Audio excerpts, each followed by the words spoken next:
This video will provide you with information about the Hill Score feature on the new epix Pro, Fenix 7 Pro Series watches.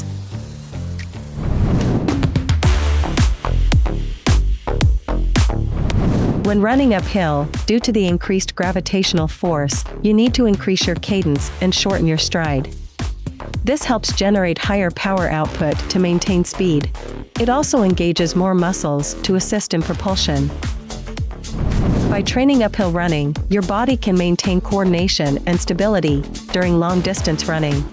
This helps avoid posture distortion due to fatigue.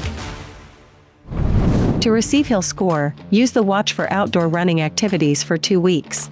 Record heart rate and VO2 max data during running.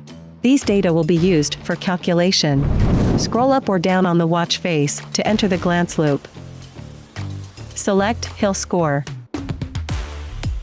Here, you can see your current Hill Score and level. It also shows the accumulated elevation gain over 4 weeks. Click the Start/Stop button to view insights. Go back to the previous page.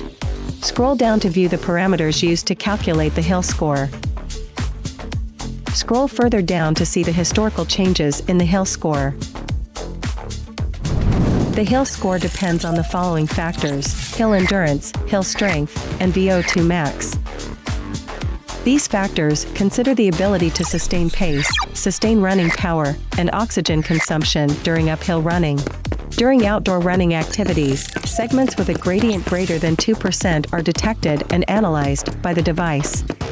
Based on changes in the gradient, longer distances with gradual slopes are calculated as hill endurance, while shorter distances with steep slopes are calculated as hill strength.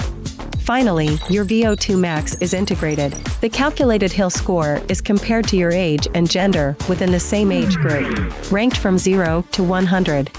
It is divided into 6 categories: recreational, challenger, trained, skilled, expert, elite. The more runs you track, the more accurate the estimation becomes. This helps optimize your future training. That's it. Thank you for watching.